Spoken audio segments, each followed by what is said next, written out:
I'm going to start with a different sort of tack, and it'll probably be the only time I mention Vietnam, so I'm going to avoid, you guys have already covered it in great detail. When I read this book, I was reminded of George Herring's America's Longest War, which was published in 1978. But with the idea that George's book, he began the research before the war in Vietnam ended in 1975.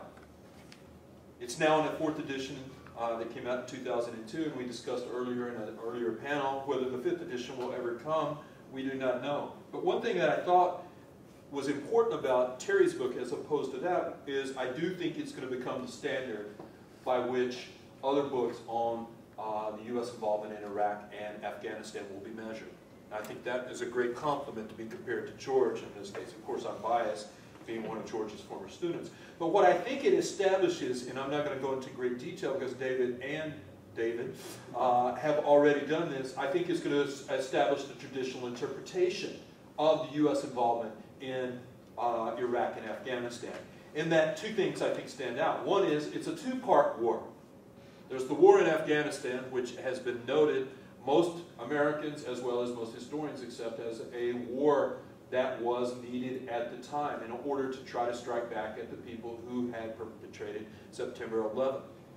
But on the other side is the war in Iraq, which was a war of choice. And in this, I think Terry starts this debate and this traditional interpretation that one, the war in Afghanistan was not waged well as we moved from one war to another, and we didn't finish the war. And many have already discussed the ideas that the efforts to punish Osama bin Laden and the lost opportunities to do so in those early stages, in large part, were because we diverted attention to this war of choice in Iraq. And this war of choice became a quagmire in many ways. And I do think it is an ongoing debate that is going to continue. But this traditional interpretation that Terry has established will be the one that I think will set the standard for what the historiographical debate will be in the future. Let me talk about one of the major strengths, and this is again in comparison and contrast to George Herring's America's Longest War. One thing that Terry does that I think is extremely important is those first two chapters that give the background to the history of Afghanistan and Iraq and the context, the historical context, the long historical context of those two countries. I think anyone reading it outside of experts in the Middle East, most of us would not classify ourselves as that, learn a great deal about what are some of the long-term history and the effects. For example, this long history of resistance, which I think those of us that teach on the Vietnam War oftentimes emphasize anything from the Trung sisters to the Battle of Bac Dong to all this long history in Vietnam of the resistance to the first Chinese, then to later to the French, and this long history of conquest that exists in Vietnamese history. So I guess I did go back to Vietnam, at least on this occasion. I think it explains also cultural differences that existed and the complexities and the nuances of the United States going in and involving itself in wars in which the U.S. leaders thought we would be greeted as liberators. And the long gap and the differences that existed. Which Vietnam, but you could go back to the Filipino Wars, you could go back to many different U.S. interventions in the Third World and find this as a challenge. But again, George's starts at 1950 and pretty much goes forward. I've argued with him time and time again, as I made the point in the earlier panel, that he needs to have a chapter that gives at least 20 to 25 pages on the history of Vietnam before 1945, actually, and ties in the Chinese, ties in the period of conquest, ties in French colonialism and anti-colonialism in this longer durée. Terry has already done a very good job at that with these first two chapters, so I do think that it stands out on that, and I commend you for doing so. But here's some of the things that I think are going to be interesting. There are going to be questions that arise. And as we discussed over lunch, you were given a certain amount of space by your editor, and that there's no way you could possibly answer all the questions. I'm going to ask them anyway. First of all, I think there is going to be some things to ask. How will the interpretation change?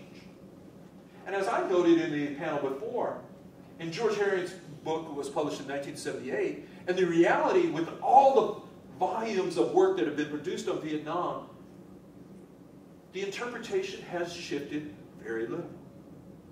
And I do think in large sense that Terry's will stand the test of time also. Here's some things that I see on the horizon. First of all, I think one of the interesting questions that will be to ask, and here's where it stands out too. What I love about books like this is, for every graduate student sitting in the room, you can find 100 different subjects to examine. One of them I think that might be interesting, especially in this early context, is the internationalization of the conflict. I think this is extremely important. We know about the coalition that went to war, but we don't know for sure all the back deals that were made to get the British involved. The British we probably have more insights into than the other countries that were involved, but there's going to be a lot. One of the interesting ones I think will be Turkey and its role that it has played in this, because I see Turkey as a linchpin in this process, not only in this war, but in the U.S. policy in the Middle East. That's going to be an interesting one. The one that actually I think is going to be most interesting is Iran. What role did Iran actually play in the conflict? I think it's a substantial one. I would argue there are several factors that are going to reach out to the Bush people claiming success with the surge. And one is going to be the fact that Iran decided it was time to let the Americans, because they know now they have a timetable to get the United States out, and they're going to tell their allies, who had been the ones that were administrating a lot of the pain, torture, and agony on the United States and their Shiite brothers, they're going to tell them, wait the U.S. out.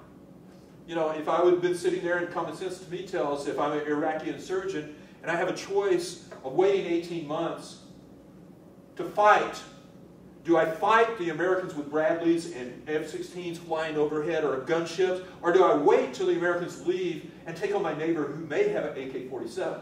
I think common sense would win out on that one.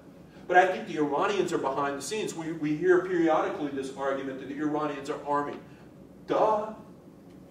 I mean, this is maybe one of the greatest results of the Iraq War is we strengthened our greatest enemy in the Middle East, and that was Iran. If anything, we removed one of the stopgaps preventing the expansion of the Persian Empire once more. We made it easier for Iran and aided their success in the region in the long term. And we're going to see that for the next next 2 decades further on down. You know, there are other elements of the things in the Sheiks. I have friends that are really there. The buying of our successes in Iraq over the surge. We bought the loyalty of the Sheiks. I mean, this internationalization and this local elements, I think, are also important. And then finally, I think there's one other element of the internationalization. That is these foreign fighters coming into the area. We characterize them as terrorists. They do not see themselves as that. They see themselves as liberated. And those from Syria, from Jordan. I think there's that interesting element of this internationalization. Again, in a book like this, first it's too early. That's also going to be hard to get those materials. But I think that's going to be an interesting aspect as we go forward. Second, how will the new information release change our perspectives? Again, I don't think it will probably change significantly. I think a lot of the Bush people have been very talkative. And I think the memoirs, and I think we've had some insights into this. And again, in the case of George's, we know it did not undergo a fundamental change over time. But will they matter? And that's just a question to consider. Will this make a difference in the future? How could we employ, and will we see oral histories giving us some insights? You're going to have special access, I would think, in the near future to Secretary of Defense Gates. I think that would be an interesting one to talk to.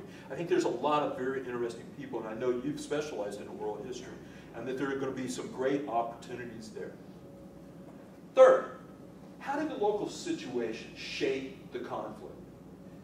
We heard today on the Vietnam that the more research that is being done by people of the local groups, whether it be David Elliott, whomever it may be, also North versus South, the interactions, the violence. There's a lot of work still to be done there to sort of explain the complexities and the nuances. Again, I go back to the point. I don't think it's probably going to change the U.S. side of the story dramatically, but it will be something that will be incorporated in the future.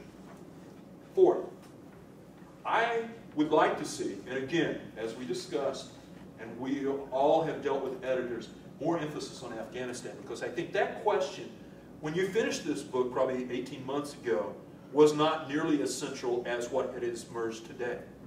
But I think we're going to see the harder quagmire, it seems now to be to extricate ourselves is becoming Afghanistan.